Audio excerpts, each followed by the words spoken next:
तो फ्रेंड्स, आज की इस वीडियो में हम इस एनालॉग क्लॉक को, जिसे हम दीवाल घड़ी भी बोलते हैं, इसे रिपेयर करना सीखेंगे और जानेंगे कि किस तरह से जो दीवाल घड़ी है इसे आप घर पर ही रिपेयर कर पाएंगे।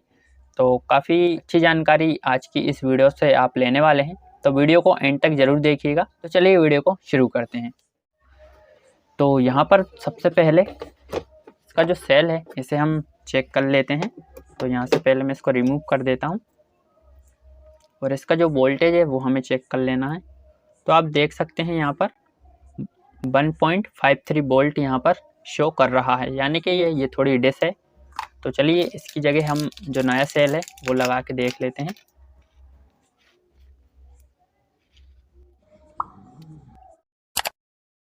वन 1.60 वोल्टेज यहाँ पर दिखा रहा है, यानी कि ये जो सेल है एकदम न्यू है और इसका जो पावर है एकदम ठीक है। चलिए अब इस वाले को डाल के देख लेते हैं। तो आप यहाँ देख सकते हैं कि जो क्लॉक है वो यहाँ पर वर्क नहीं कर रही है, पूरी डेड कंडीशन में है ये जो क्लॉक। तो पहले इसका सेल रिमूव कर देते हैं हम। तो यहाँ से पहले इस क्लॉक को हमें ओपन करना है। तो ये जो क्लॉक है ये सिंपल टाइप की क्लॉक है। तो यहाँ पर इसमें जो स्क्रू दिए हुए हैं इन्हें पहले हमें ओपन कर लेना है इस तरह से। तो ये आप देखिए इस तरह से इसका जो कैप है ये निकल जाएगा और साथ में इसमें 4 और स्क्रू दिए हुए हैं, तो ये भी हमें ओपन करने होंगे।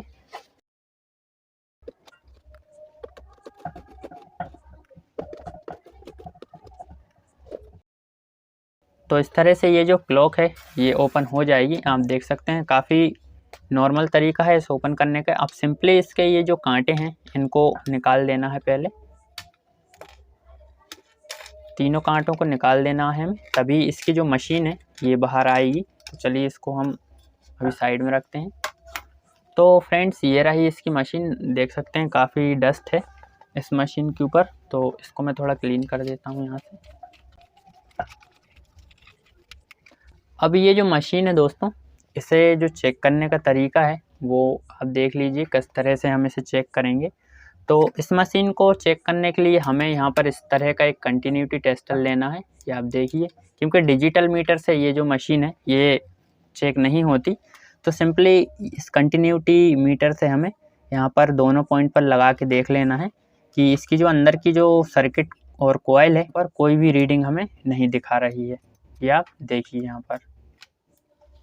तो अब सिंपली हमें करना क्या है, ये जो मशीन है इसे हमें ओपन करना है पहले। तो इसे ओपन करने के लिए आप देखिए यहाँ पर इसमें 2 लॉक लगी होती हैं यहाँ पर। तो इन लॉक को हमें पहले यहाँ से हटाना होगा आराम से, ताकि ये जो लॉक है ये टूटे भी नहीं और जो हमारी मशीन है वो इजीली ओपन हो सके। तो चलिए हम कर लेते हैं यहाँ पर। ये देखिए आप।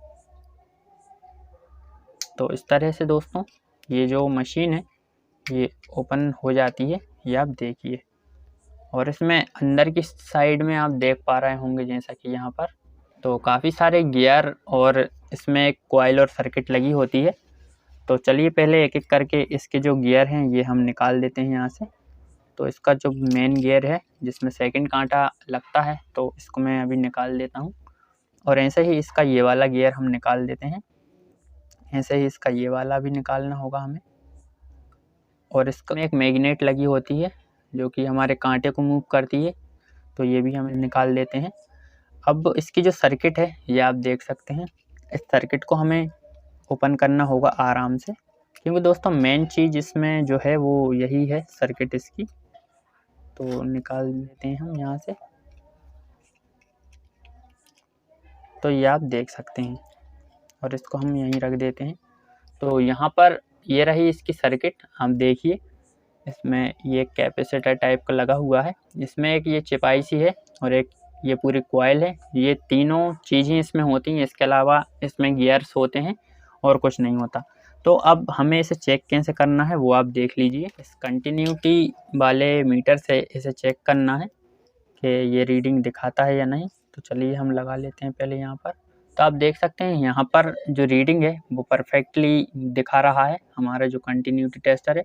दोनों साइड आपको चेक कर लेना है, प्लस और माइनस दोनों साइड इसको पलट के। ये आप देख सकते हैं यहाँ पर ये जो ब्लिंकिंग है, आपको मैं थोड़ा ठीक से दिखाने की कोशिश करता हूँ। ये आप देखिए दोस्तों, यहाँ पर इसकी जो ब्लिंकिंग है, ये ब्लिंकिंग कंटिन्यूसली होना चाहिए। जैसे हमारी जो चालू घड़ी है वैसे सेकंड काउंटर टिक टिक करता है, वैसे ही इसकी जो एलईडी है वो टिक टिक करनी चाहिए यहाँ पर। ये आप देखिए, मैं एक बार और ठीक से आपको दिखा देता हूँ ताकि आपको ये ना लगे कि इसका जो मीटर है मैं टच कर रहा हूँ। तो आप यहाँ देखिए, तो यहाँ से लाइट इसकी ब्लिंक हो रही है, और इस साइड हम लगाएंगे तो ये इस मीटर की जो एलईडी है वो कंटिन्यूसली जलेगी, और इस साइड ये ब्लिंक करेगी। तो ये जो तरीका है दोस्तों इसकी कॉइल चेक करने का है, ये इतने डिटेल में आपको कोई भी नहीं बताएगा।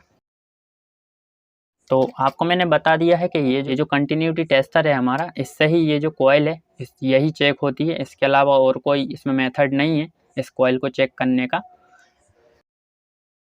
अब दोस्तों पॉइंट पर आते हैं, इसमें जो मेन फॉल्ट है वो किस वजह से आ रहा है वो मैं आपको यहाँ पर समझा देता हूँ।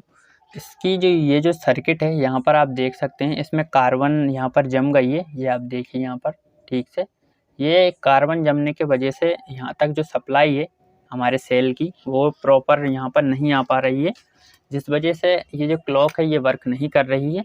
तो यहाँ पर सिंपली आपको कोई भी एक नुकीली चीज़ ले लेना है। जैसे कि मैंने इसमें ब्लेड ली हुई है, तो इस ब्लेड से मैं इस पर स्क्रैच कर देता हूँ, और इसकी जो प्रिंट है वो ठीक से बना देता हूँ। जिस पर कार्बन है, इस कार्बन को मैं क्लीन कर लेता हूँ यहाँ पर। ये आप देखिए कुछ इस तरह से।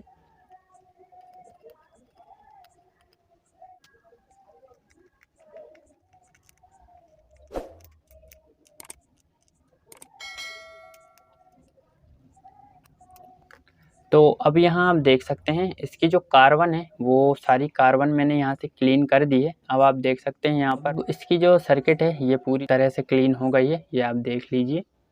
तो अब हमें करना क्या है, वापस इसकी जो फिटिंग है वो कर देनी है, और यहाँ पर इसमें ये वाली जो यहाँ पर पत्ती लगी हुई हैं इनको भी थोड़ा साफ़ कर देना है इसी ब्लेड से, क्योंकि इस पर भी थोड़ा कार्बन कभी कभी आ जाता है, जिस वजह से ये जो क्लॉक है ये वर्क नहीं कर पाती।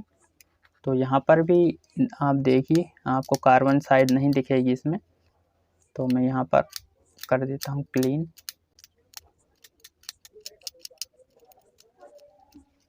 और इसको थोड़ा ऊपर कर देते हैं हम ताकि ये ठीक से टच हो सके। तो ये दोस्तों हमने कर दी है यहाँ पर क्लीन। चलिए अब इसको वापस हमें फिट करना होगा। तो आप देख सकते हैं जैसा हमने इसको निकाला हुआ था वैसा ही हमें इसमें लगा देना है। और यहाँ पर इसके जो गियर्स वगैरह हैं इनको हमें बिल्कुल भी नहीं छेड़ना, क्योंकि गियर एकदम ठीक है। तो चलिए वापस इसकी फिटिंग करते हैं हम पहले। तो ये आप देखिए यहाँ पर, तो इसकी फिटिंग मैंने कर दी है। ये आप देख सकते हैं यहाँ पर इसके जो गियर हैं वो यहाँ पर चलते हुए आपको दिखाई दे रहे होंगे। तो ये फिटिंग हो गई है। यहाँ पर पहले इसका ये वाला जो गियर है तो ये हमें इसमें डालना है इस वाले होल में। ये आप देखिए यहाँ पर अभी भी जो गियर हैं वो वर्क कर रहे हैं। इसके बाद दोस्तों इसका मेन गियर आता है ये वाला, ये हमें डाल देना है। ये हमने डाल दिया है। और इसके बाद दोस्तों ऊपर से हमें इस वाले गियर को लगा देना है। और इसके बाद दोस्तों इसका जो मैग्नेट है इसको भी थोड़ा साफ़ करके इस मैग्नेट को भी लगा देना है। तो ये इस तरह से दोस्तों इसकी जो फिटिंग है ये कर दी है हमने। चलिए अब इसका जो ऊपर का जो कैप है ये मैं वापस फिट कर देता हूँ यहाँ पर आराम से।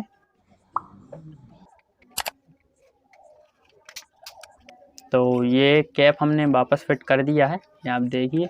और एक बार दोस्तों यहाँ पर इसमें जो सेल हम लगाते हैं थोड़ी इस वाली पत्ती को भी क्लीन कर लेते हैं। वैसे तो इनमें कार्बन नहीं है, ये एकदम क्लीन है, बट फिर भी कर देते हैं। कभी कभी कार्बन ऐसा भी लगता है कि हमें दिखाई नहीं देता, और इस जगह से भी थोड़ा सा इसको क्लीन कर देते हैं। और अब दोस्तों इसके बाद इसकी टेस्टिंग करते हैं। पहले यहाँ पर इसका जो सेकंड कांटा है वो मैं लगा देता हूँ। तो यहाँ आप देख सकते हैं इसमें जो गियर्स हैं इसकी आवाज़ आ रही होगी, और ये जो गियर है ये आपको चलता हुआ दिखाई दे रहा होगा। ये आप देख सकते हैं यहाँ पर, यदि आपको दिखाई दे तो ये गियर हमेशा दोस्तों फ्री घूमना चाहिए इस कांटे को लगाने के बाद। ये आप देख सकते हैं। तो ये कंप्लीट इसकी फिटिंग हो गई है। अब चलिए दोस्तों, यहाँ पर जो सेल है, पहले हम जो पुराना सेल था हमारा, पुराने सेल को ही लगा के देखते हैं, इसके बाद हम नया लगाएंगे। पहले चेक कर लेते हैं पुराना सेल कौन सा है हमारा। तो 1.53 वोल्ट, तो यही पुराना सेल है, नया सेल मेरा ये रखा हुआ है। तो इसको मैं अभी साइड में रख देता हूँ। चलिए, जो पुराना सेल है यही हम लगा लेते हैं पहले। तो ये आप देख सकते हैं दोस्तों, इस तरह से इसकी जो मशीन है ये हमने रिपेयर कर ली है। इसकी जो मशीन है वो इसलिए रिपेयर हो गई है क्योंकि दोस्तों इसकी जो सर्किट है वो ठीक थी, उस पर कार्बन आ गया था, इसलिए इसकी जो सर्किट थी वो रिपेयर हो गई है। यदि सर्किट की आईसी वगैरह शॉर्ट हो जाती है, उस कंडीशन में हमें उस सर्किट को चेंज करना पड़ता है। बहुत सी कंडीशन में जो सर्किट हैं वो रिपेयर हो जाती हैं और बहुत सी कंडीशन नहीं भी हो पाती क्योंकि जो मशीन है इसका डिज़ाइन अंदर से थोड़ा अलग भी होता है किसी किसी केसेस में। तो चलिए, ये ठीक से वर्क करने लगी है। तो अब मुझे करना क्या होगा, इसका जो कांटा है ये मैं निकाल देता हूँ। पहले इसकी पूरी फिटिंग में कर देता हूँ और इसके बाद हम इसकी टेस्टिंग करेंगे। तो आप वीडियो में दोस्तों थोड़ा बने रहिए।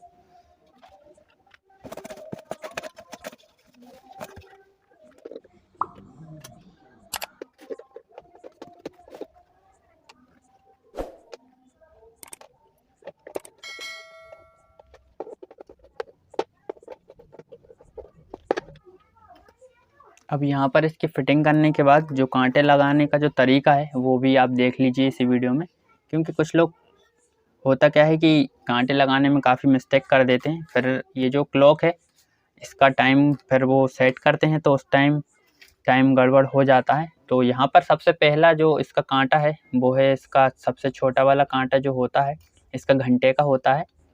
तो चलिए, पहले आपको जो यहाँ पर सेट कर देना है कुछ इस टाइप से। ये देखिए, यहाँ पर जो 12 बजते हैं यहाँ पर रख के इसको सेट करना है 20 सेंटर में। इसके बाद इसका मिनट का कांटा यहाँ पर सेट करेंगे हम। तो ये भी दोस्तों सेंटर में मिला के हमको सेट करना है, बिल्कुल बराबर होना चाहिए। दोनों जो कांटे हैं वो इधर उधर नहीं होना चाहिए। ये आप देखिए बिल्कुल सेंटर में है। और ये जो सेकंड वाला कांटा है ये आप कैसा भी लगा सकते हैं, इसमें कोई इश्यू नहीं है। तो ये आप देख सकते हैं। चलिए, अब इसका जो ग्लास है, ग्लास की फिटिंग कर लेते हैं। इसको थोड़ा क्लीन कर लेता हूँ मैं क्योंकि इसमें थोड़ी डस्ट लगी हुई है। क्योंकि दोस्तों क्लीन हमेशा कर लेना चाहिए ग्लास को, क्योंकि बार बार जो क्लॉक है उसे हम खोलते नहीं हैं। तो चलिए, ये हो गया है। और यहाँ से इसका जो रिंग है, इस रिंग को मैं लगा देता हूँ, सॉरी। तो रिंग को लगा दिया है। अब इसके जो स्क्रू हैं ये हम फिट कर देते हैं।